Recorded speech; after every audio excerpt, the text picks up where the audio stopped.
ladies, welcome back to the show. I am so pumped for today's episode. I get to introduce you to my new friend, Kara Zick, and we get to hear all about her testimony as a Christian single woman who desired marriage, but it didn't happen in the time frame that she hoped it would. And yet, all of the incredible things God did in her life in the waiting until she eventually met and married her husband at 38, and now they have 2 children. And so it's just really encouraging to hear from someone who's walked in our footsteps, right? Who's experienced what we've lived out and can speak to it as someone who's walked through it and someone who is now married and has that family that she so desired. So I know you're going to be encouraged and uplifted by this. I know I was, and it's a very practical episode too. So you're going to walk away from this episode and be like, all right, I can do this, this, and this. And I know I'm going to partner with God, and, great things are going to come from this waiting season in my life. So a little bit about Kara. She loves to learn and uses that knowledge to help people. She's happily married to Damon and has 2 wonderful children, Isabella and Joshua. As a midwife, lactation consultant, and functional health coach, she's passionate about helping women in every season of health, from creating a beautiful cycle to fertility, pregnancy, and postpartum. She finds joy in empowering her clients with the tools they need to nourish and support their bodies. She's the owner of Vibrant Health and Healing, where she provides remote health coaching to women. You can find her at www.vibranthealthhealing.com, and I will link that in the show notes so you can get there quickly and easily. So let's go ahead and jump into today's conversation. Hey ladies, welcome back to The Beauty of Becoming. I'm your host, Whitney McDermott, and I'm so excited today to have a guest on who is a new friend to me. We were introduced through a mutual friend, and I just love her story and what God has done in her life. And it's, to me, just such a story of faith and just the goodness and the faithfulness of God. And she is a Christian woman and was single for a lot of, her early adult life, and got married in her later 30s. And I just knew when I heard the story, I was encouraged as someone who's waiting on the promises of God. And I knew that having her on the show would encourage you too. So I want to go ahead and welcome Kara Zick to the show. Hey, Kara, I'm so glad you're on. I'm so glad to be here. It's really exciting for me to get to talk about my journey. Yeah. And she said this is the first podcast episode that she's been on. And so I'm excited to be the first show that you're on. And I just believe and just pray that it's the first of many because of your story and just the awesome work that you do as well with women and fertility and all those things that we'll be getting into later here in the show. Thank you. Yeah. But first, just briefly tell us a little bit about yourself. I bioed you earlier in the episode here, but just give us a little brief description of who you are and maybe a little fun fact about yourself if you have that. Sure. So I guess when I think about myself, I love to learn. So just about any topic, I really just love to dive into it. This summer, I started my first garden ever. And awesome. So I'm reading all these podcasts and learning and talking to other gardeners. And I don't know, have you ever done the personal test Strength Finders? I have. Yeah. So on Strength Finders, one of my top ones was learner, and kind of a fun story because we're talking about my journey, need to get married. When I was dating my now husband, we were talking about personality tests and Myers-Briggs and comparing our personality tests and our types, our personalities. I looked them up and it said on this one site, these 2 personalities should not date and should not get married. So I went back and I was telling Damon this, and somehow he talked me out of it. He's like, people change and they grow, and if you have good communication, it doesn't really matter. So anyways, that was fun. Yeah, that's amazing. That's a good thing to talk about too, because I know in my dating relationships, there have been things where it's like, man, we're so different. I don't know if this is going to work or not. And so it's cool to see that it can work, and if God's in the center of it and all that. But it's funny, my sister and I have a music ministry, and one of the personality tests that we've taken we're also like complete opposites. It's like fire and ice, and we're not supposed to be able to get along, but it just shows you the power of Jesus and like what he can Definitely. do, when he's living within us. Because yeah, according to that, like we shouldn't be getting along. We shouldn't be able to work together, but we're best friends and we have a ministry. And so it's just a lot of Perfect. fun to defy those odds. I think also just shows an emotional maturity and also a servant heartedness to be able to kind of defer to the other person sometimes, even when you know that you know what you know. Yep. Yes, that's so true. It's so good. So let's just go ahead and dive into your story. We've gotten to talk a little bit about it, but you have been serving the Lord, and it was a desire of your heart to get married and to have a family and all of these things, but it maybe didn't follow the exact timeline that you originally thought. Yeah. And I know that's the situation for a lot of women listening on the show. It's like, man, I have these things that I desire, but it hasn't happened yet. And what do I do in that space in between of what I know I feel like God has for me, but it hasn't materialized yet. So just tell us about your experience as a single woman desiring marriage, but it not happening when you wanted it to. So I didn't get married until I was 38. I met my husband Damon when I was 36, and he actually was my first boyfriend. And so I had a long season of, I went on, dated a few guys, but not like didn't have a boyfriend. Uh, and so a long season of just wondering if this is actually going to happen. And it was something from a little girl, I wanted to be married and be a mom. Like that was all I really wanted. Um, and I think in the process, I really just decided that I was going to enjoy life and I was going to do fun and interesting things. And I was not going to be defined by being single. And so I think that is a huge, that's just huge is what your identity is do you identify as, well, I'm this single girl, which means I'm not, I'm lacking something, or I have this season to adventure and do things that I really enjoy. So I was blessed in that as a midwife, and I also like to travel. I got to do both of those together. And so I was doing something I was passionate about. Yeah. That's awesome. And I love that when you talk about perspective of just, okay, am I going to see myself as a single woman that's lacking something?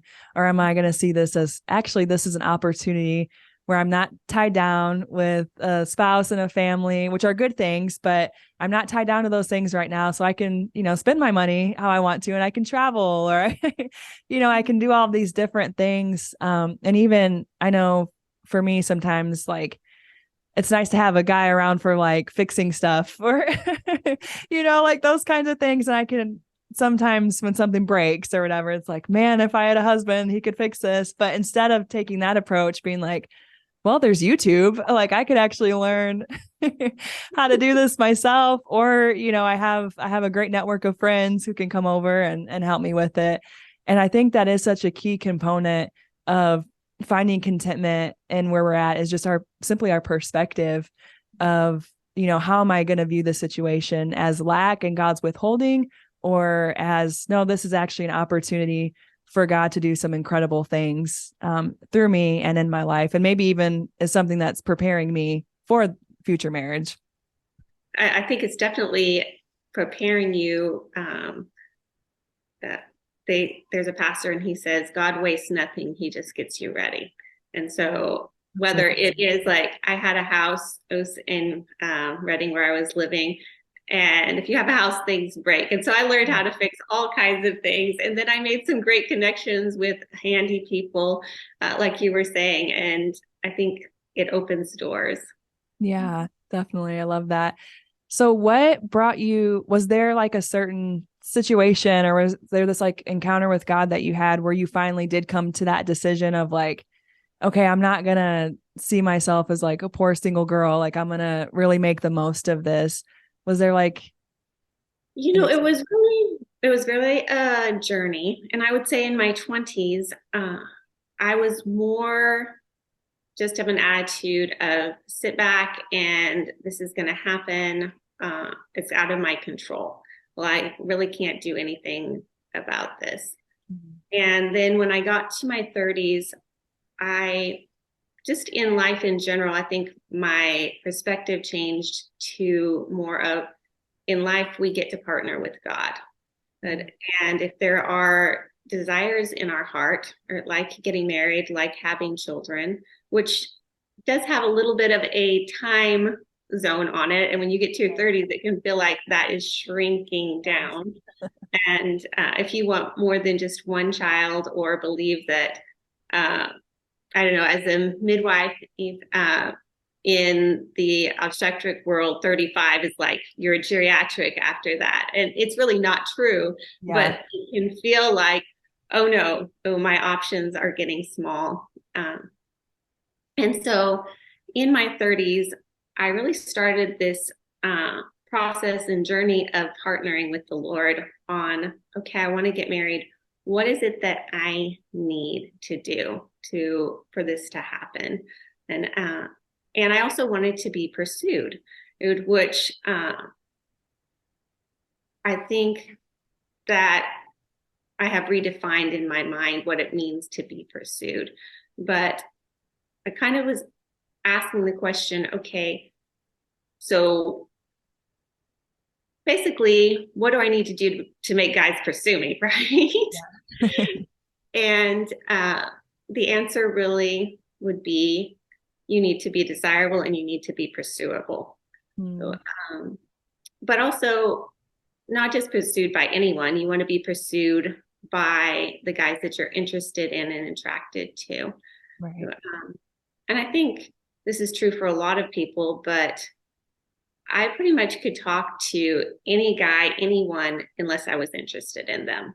And then, no, couldn't do it, couldn't carry on a real conversation, couldn't keep eye contact, like look down, and just basically wouldn't talk to them. Yeah. And so, about this time, I read the book How to Get a Date Worth Keeping by Dr. Cloud. He wrote, him and Dr. Townsend wrote the Boundaries book. Yeah, I was just about to say that was a good book. It's I recommend it to anyone, but How to Get a Date Worth Keeping is just really profound because it was from this Christian pastor and just had a heart for women that were single. And he was saying things like, okay, so if you want to get married, you need to be comfortable in who you are talking to guys because you don't want to have to like pretend for the rest of your life. Right. You want to be completely authentic. And so he gave homework of go up and talk to guys. And I think in the book he wanted you to talk to like 5 guys a day or something Oh like my that. gosh. No, it seemed overwhelming. And in doing that, he wanted you to really pay attention to how you were acting, what you were saying. Were you looking them in the eyes or were you looking away? Were you fidgeting? How are you standing? And then make an adjustment and keep doing it. And just like anything that you practice, you'll get better at until it becomes really comfortable and natural. So I don't know, it sounds kind of funny, but I was in a place with lots of single guys. And so I started doing that. And it really did help to boost my confidence and get to where I felt like I could talk to and be more myself around guys. Yeah. Yeah. But at the same in the same season, and I think this is kind of funny, but I was on this. I love to learn, and I was on this quest of sorts. So I found this course on body language for dating that I took, Oh wow. and I think that some people just naturally know this stuff. My brothers, I have 2 brothers, and they would always tell me, "Carrie, you don't know how to flirt." I'm like, I know what you mean. But I think I just didn't get certain things of in both this course and somewhere else. It talked about how guys, they require a lot more signals that you're interested in them than girls do. And I said I wanted to be pursued, and so this wasn't me like asking guys out or like flirting with them openly, but simply things like smiling at them, saying hi, looking at them. Your body language would be things like when you're in a crowd, not having your arms closed like this, because this communicates to everyone, I'm closed off. I don't want to talk to you. But being more open, having your hands out. And so again, I just started practicing all of these skills. But I also, some friends encouraged me to do some speed dating, and I had friends set me up on some blind dates. And so I was really getting out there and practicing. But all of it with just like this intention of like, okay, Lord, I'm partnering with you. This is a desire you've put in my heart. I'm doing this in the realm of people who love me and are speaking into me. And so I'm going to go after this desire. Yeah, that's so good, because I think sometimes it can be easy just to be like, all right, I'm just going to wait on God and see what happens kind of thing, which it is important to put things into God's hands where we're not trying to like control it and manipulate it. But there are things that we can be doing in the meantime to better ourselves and to heal and to grow and to learn, that are just going to help us to eventually meet that person. And it's going to be something that will be beneficial in marriage and, just the rest of our lives. And I love that you talked about just looking up some courses and, why not? Like if we're not the best at something and we're self-aware enough to know like, yeah, I'm not the best at body language or, being able to speak to guys, like, then let's start working on that. Like we have the time, and there was this singles course that I found online from a Christian woman. And I went through that whole course, and it took me a few months, probably longer than it should have, but I worked through it. And I know for me, I grew so much, and it just expanded my horizons, because even she had talked about in that course about how, sometimes we can be look closed off and people don't want to approach us, and just how to be more approachable, or even making opportunities for conversations to happen. Absolutely. So, yeah. So instead of like just hanging out with your girlfriends all the time, maybe just stepping aside, going to, get a refreshment or something at a party where you're alone and they don't feel so intimidated when there's like this pack of women around you. And, or just if they're going to, help take care of dishes after an event, like say, hey, I'll help you wash those dishes. And it's not anything like you said, that's like forward and I'm asking you out and I'm going to pounce on you. But it's just like, hey, I'm friendly and I'm going to just create an opportunity that maybe something will come from this. Maybe it'll be a friendship. Maybe it'll be nothing at all, but at least there's an opportunity for it to be something. Yeah, and I think that's so important. I know I've been told that guys really like girls who are friendly and confident.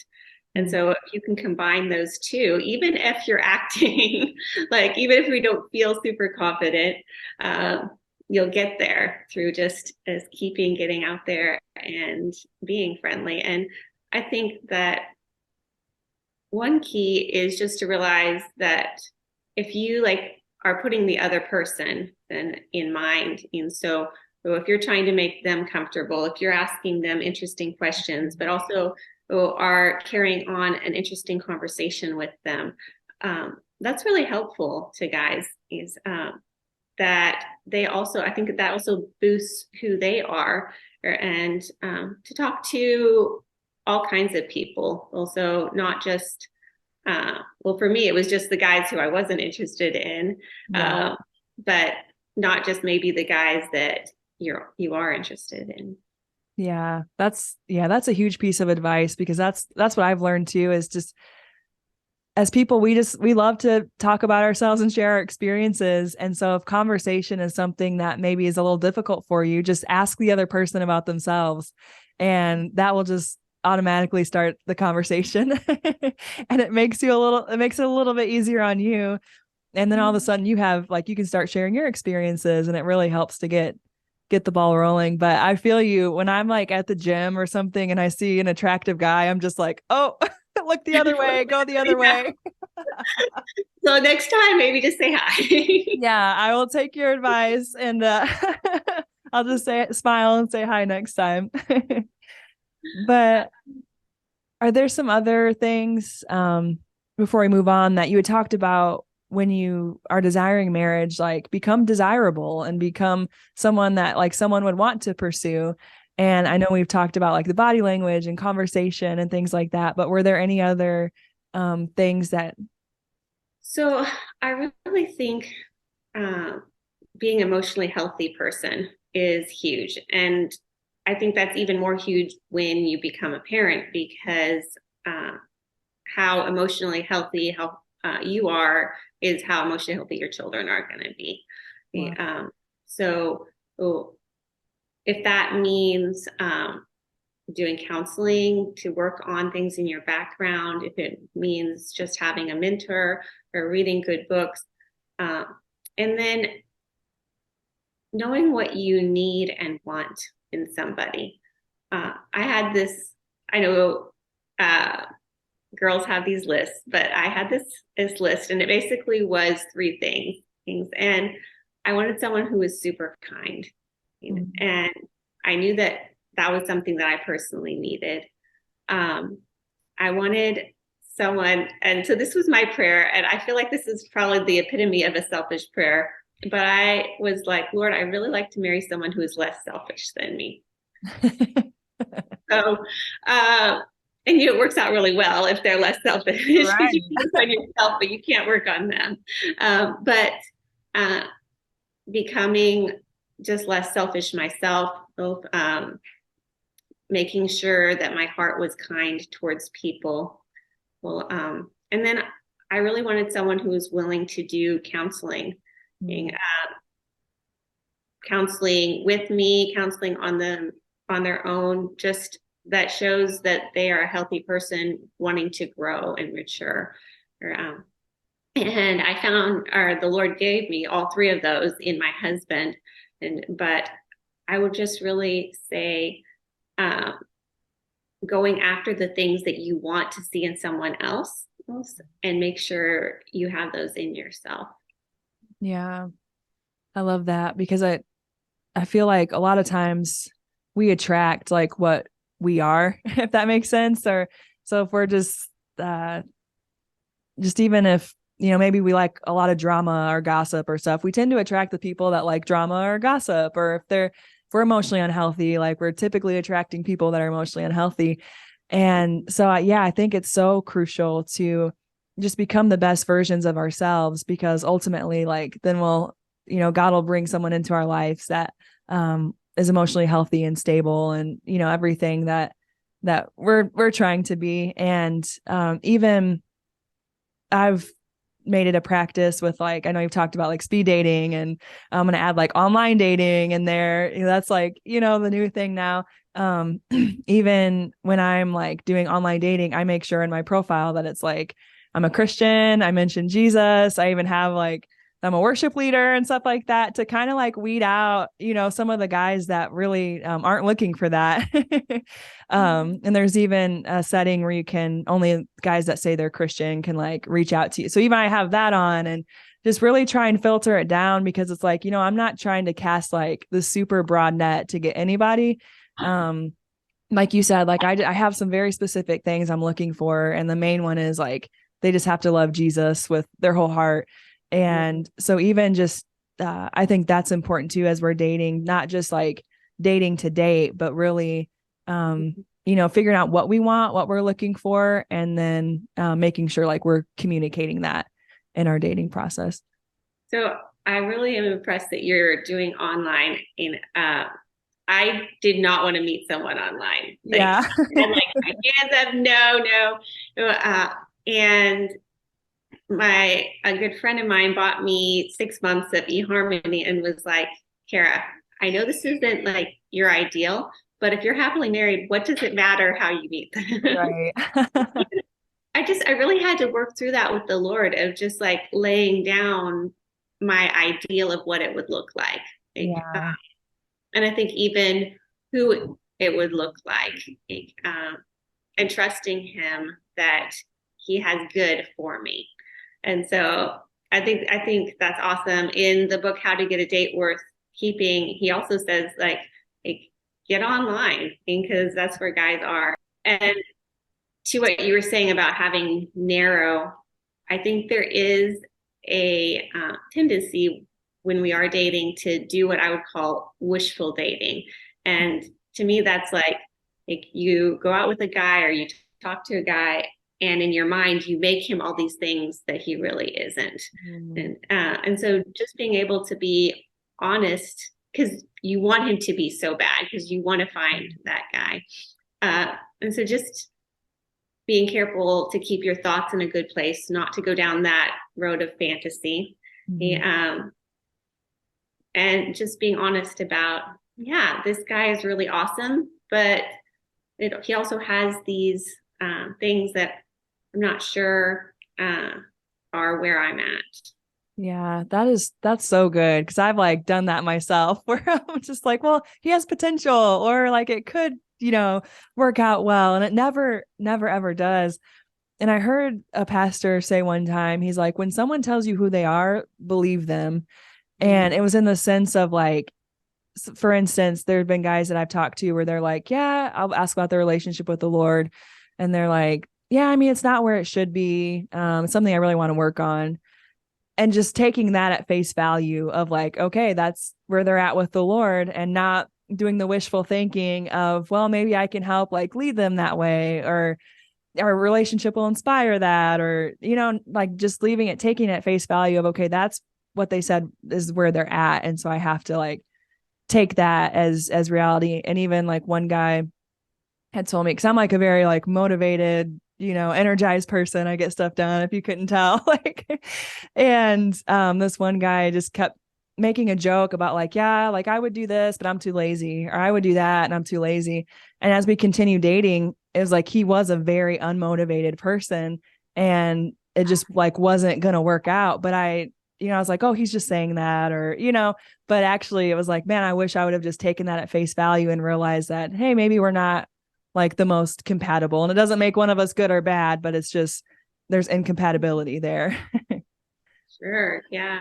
I think another thought that came to mind uh, is there's a pastor that said, be careful who you let love you because you'll become what they think of you. And Wow. that's just really like, whoa, you Hmm. really want to date people and be around people. And I think there's also a statistic or study that says you become like your closest friends. Yeah. And have you heard this before? Yeah. Hmm. And so just that thought of, okay, does this person want to champion me? Does this person speak well of themselves and of me? Do I feel honored and just really even better than I am when I'm around them? Yeah. And that's something that my husband does really well and did all through dating was I just would tell my mom, he treats me so well. And it's just amazing thing to be around someone that treats you that way. Yeah. Yeah. That is awesome. And so we talking about your husband. Why don't we go ahead and jump into how did you guys meet and tell us a little bit about your guys' story? Okay, so I was living in California and I was asking the Lord about just the next season. What I was doing is coming to a close, and I felt like there was a season change. And I had heard about a church in Atlanta, Bethel, Atlanta, and I felt like the Holy Spirit said to me, you can move there and be a part of the community if you want to. And I like adventures. But I had a good community and I didn't know a single person in Atlanta. And so I basically told the Holy Spirit, no, why would I do that? I don't want to do that. And over the next few months, Atlanta just kept coming up and up. And so finally, I was like, okay, Holy Spirit, I know that you give me options, which I really do believe. Like he doesn't, he's not a dictator. There, but I was like, I know you give me options, but I feel like my option right now is to move to Atlanta or move to Atlanta. I've been in those situations too. Kind of him, like you don't have to do this, but these are your best two options right now. Yeah. So I just in getting ready to move, I posted on Facebook, does anyone know anyone in Atlanta? And a mutual friend of Damon, my husband and mine, said, and yes, I know this guy. He goes to Bethel, Atlanta, so the church that I was feeling led to. And he knows everyone. He's a connector. You should get to know him. And so she connected us. And I was really impressed because he just messaged back in the connection, and he's like, hey, when can I call you just to see why you're moving here and what's going on? And so it just felt really like friendly and welcoming to me. And he did, and he called me, and it was just like an easy conversation with him. And then after that, we just kept in touch and would text from time to time.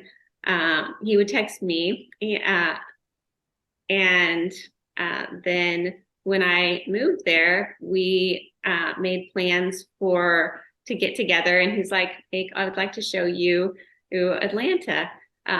He told me later that he thought, cute girl moving to town. Yes, I'm going to show her.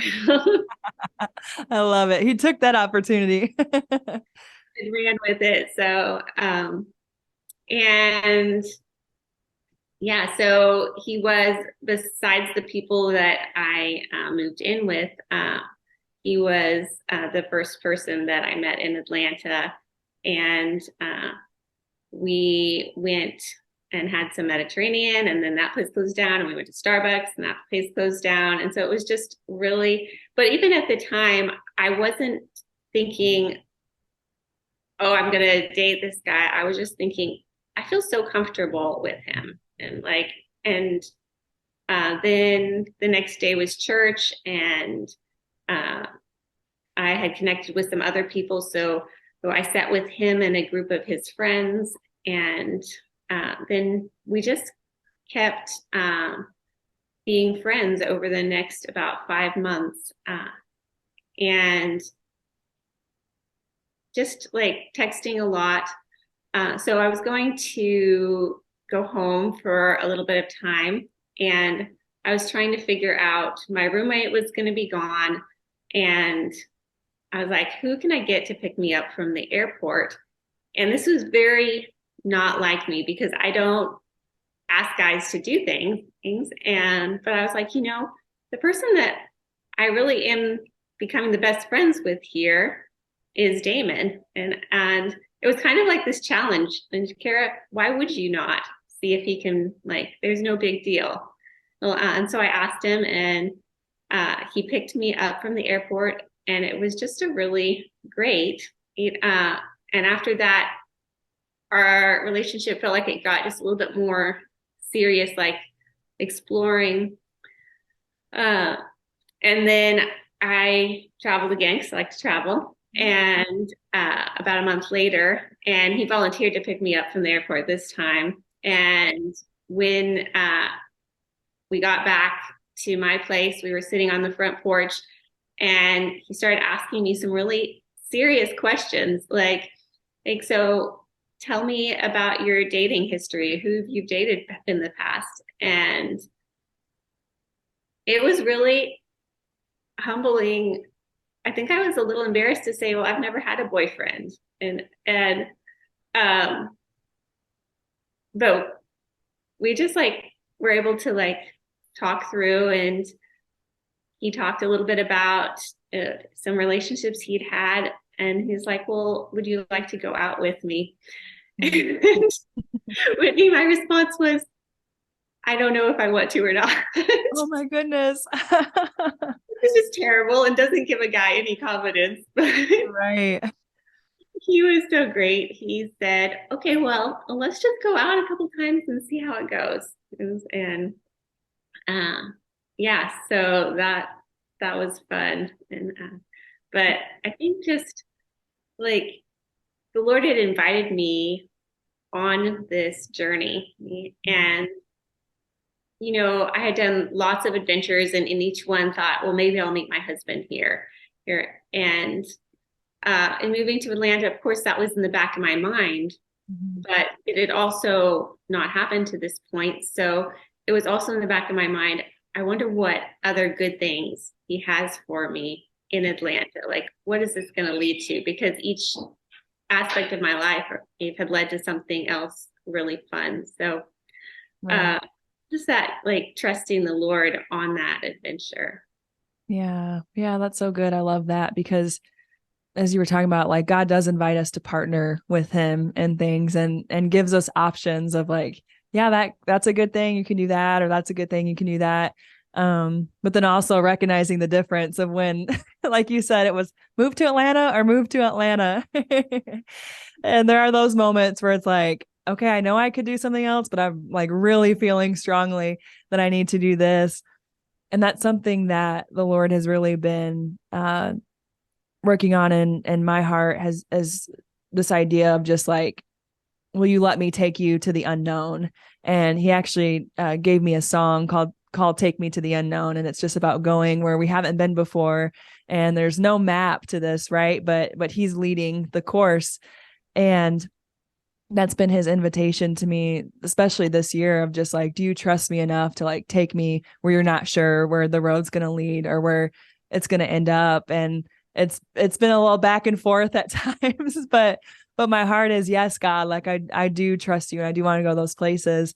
And just like you talked about, he takes you on some pretty incredible journeys. You got to travel the world, and I think you had said before we recorded, there's like 30 plus countries you've gotten to visit, and you've been able to be a midwife and just do all these incredible things. And I just encourage the ladies listening that just let God take you to the unknown. And even if you're not sure what that path looks like, he knows the path, he knows the way. And as you said earlier, Kara, like it may not look exactly like we thought it would look like, or you weren't even sure you wanted to go on a date with your now husband.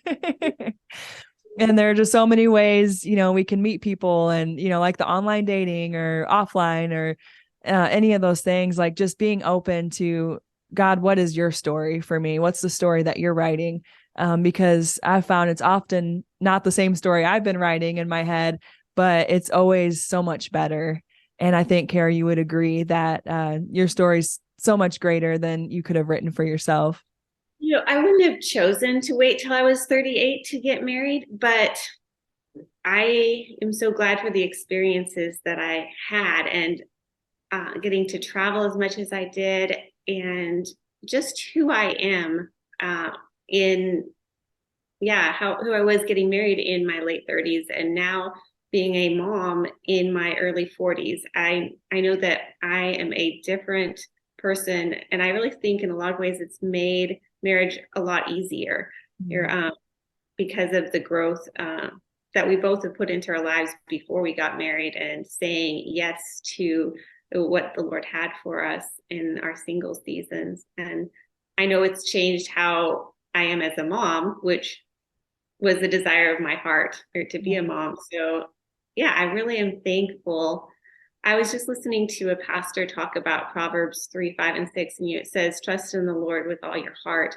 And he was just encouraging people to say, just tell the Lord over and over again, I trust you, I trust you. And so recently I have been doing that, just saying, Lord, I trust you, I trust you. And there's just this beauty of trust welling up, and it makes me think of times that he has been trustworthy. So just want to encourage women in the seasons when if you do feel like this is not going to happen, then just to go back and tell the Lord, I trust you. I trust you with my story. Right? And then just as remember how he has been trustworthy. Yeah, that's so good. I love that. And as we kind of start to wrap things up here, I wanted to ask you the question about, because I know you had some specific things on your heart about what did you do to prepare for marriage? And especially, being older, and as we get older, we get wiser. So I'm sure you did some great things to prepare that maybe 20-year-olds don't think about doing. But can you just share some of those things that you did in preparation for marriage? Yeah, so being older, I knew that I didn't want to just date someone to date them. And so pretty much from the get-go, we were talking about marriage. And we read together Danny Silk's book, Keep Your Love On, which is an amazing book. And he also has a dating course, I forget the name of it, but anything by Danny Silk on relationships is just powerful. But it wasn't an easy read. We got to the chapter on conflict styles, and we have a different conflict style. And I think we both would say we wanted to throw the book at different times, yeah. Hopefully not at each other, but it was really powerful to get to talk through those our conflict styles and being able to disagree, because you're going to disagree. And then I had a friend do this, and I just thought it was such a good idea. We did pre-engagement counseling instead of premarital counseling. And I think, once you get engaged, it's really hard to call things off. Mm-hmm. If you're thinking about planning a wedding. And so before you get engaged is really, in my mind, the time to work through and see, are there any issues that we haven't thought of? And the pastor we did it with, he was fantastic, but he kept emphasizing it's really about connection. Relationships are not necessarily about agreement, but about connection, because you're not going to agree on certain things and you're going to have to compromise at certain times. But if you can stay connected through the process, then you're going to keep growing closer to each other. Yeah. So I think those are the two main things. That's so good. Yeah. I've never thought about the pre-engagement counseling, but that makes total sense, because once you get engaged, I mean, first of all, you've just made the announcement to everyone you know, and then it's you're busy with all the planning and the preparations that go into the wedding and all of those dynamics. And so it would be very hard to go to counseling and then be like, oh man, I don't think this is it, and to have to call those things off and maybe not get deposits back and stuff, which, you need to cancel it regardless of deposits, but go into that wishful, well, maybe I'll just overlook these things instead of these are some red flags. Right. Yes, exactly. And so that's interesting. I think I may implement that whenever that time in my life comes, because I think that's really wise. And even just the whole of you guys reading that book together, and communication is such an important piece of relationships. And so just being able, I mean, that's what you're going to be spending the rest of your marriage doing, right? Is or not doing if it's not going well. So it's important for us to be able to build that foundation early on. And because as Christian women who desire marriage, like you said, we're not just dating to date, we're dating with intention. And so it's important that our actions show that intention. So now that, Gary, you're married now, and that dream was finally fulfilled, how different do you feel? Because I feel like in life we have these milestone moments, right? Of when I get my driver's license, or when I graduate, or when I get married, and we think it's going to feel a certain way. And you, having waited until you were 38 to get married, how does it feel on the other side? Can you tell us single ladies how that feels? I feel like I thought that I would change somehow, somehow I would be a different person when I was married. And it's not true. You are the exact same person as you are when you were single. Now, as with your partner, you grow, and that changes but uh, being married, I mean, before, when I was single, I had determined I was going to be happy and I was going to enjoy life. And being married, I still have to determine that I'm going to be happy and I'm going to enjoy life. And because sadly, I didn't just become this perfect person when I got married. And even more so with kids. It's like now I have two kids. I have a 2-year-old and a almost 3-month-old. And so my days are a lot of changing diapers. And sometimes I go, wow, I used to be able to like go and travel and adventure. But this is what I wanted. And just, again, just remembering I am so grateful and I'm choosing to be happy in this season. But yeah, being married is wonderful, but it's wonderful because I am choosing that. It's not this magical all of a sudden and I'm married and I'm happy. Right. Yeah. And I think that's so important for us single women to hear because it is one of those milestone things of like, when I get married, all this is going to be, I won't be lonely anymore. Well, that's not true because a lot of people will tell you that they've experienced loneliness in marriage, or I won't be angry or upset. Well, your spouse is, you're not going to wake up happy with each other all of the time. You're going to have your disagreements and your conflict. But yeah, like you're saying, that's why it's just so much more important of like the choices we're making now of, hey, I'm going to choose to be intentional, or I'm going to choose to pursue my passions. I'm going to choose to pursue the Lord. I'm going to choose to be content where I'm at, because those are lessons that aren't just for single people, but they're things we'll carry on the rest of our lives. And it's practically, how do you get along with your roommates? It's like you said, you work with your sister. How do you do that? And what intimate relationships you have? How do you solve conflict in those relationships? Because those are great practice ground for marriage. And before I got married, I had some amazing roommates, and I had some that I had conflict with and had to work through it. And I think that says a lot about what your marriage is going to look like. It's how you handle those situations. Yeah, that's good. Well, thank you so much. Oh, were you going to say something? No, I was just going to agree with you. Like, yeah, being intentional is huge. But yeah, this has been such a delight to get to talk with you on this topic and just remember, some of the fun parts of that journey. Yeah, definitely. And as we get ready to sign off here, is there just like one piece of encouragement that you have for the ladies listening who are in the position that you were in of just, I really desire marriage and it's not happening for me? What's just one thing we can leave them with to just encourage them to keep going? So this is one of my favorite verses is Song of Solomon, and it is Song of Solomon 4:9, and it says, my Bible right here, read it. You have ravished my heart, my sister, my spouse, or another version says, my bride. You have ravished my heart with one look of your eyes, with one link of your necklace. And it's basically talking about here, when we glance at the Lord, he is so overcome with love for us. And I think as a single and as a married person, going back to that identity of I'm not like in the natural, yeah, you might be single, or now I'm married and I'm a mom. And we have lots of different identities, but our primary identity is that lover of the Lord.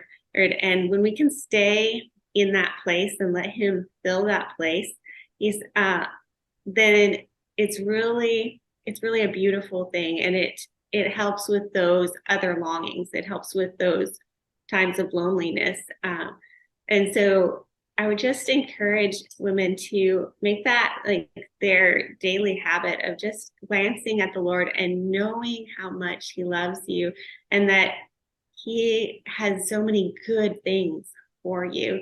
And when you really know that, it takes away that fear of, is this ever going to happen? Yeah. Yeah. And that fear of missing out of like, am I missing out on some of the best things of life?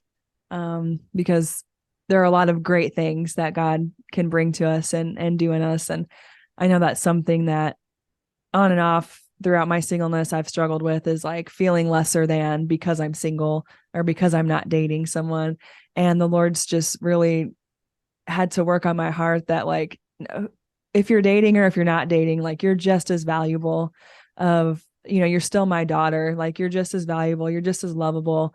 And so I also encourage the ladies listening that whether you're dating someone or you're single, you're just as valuable and God loves you.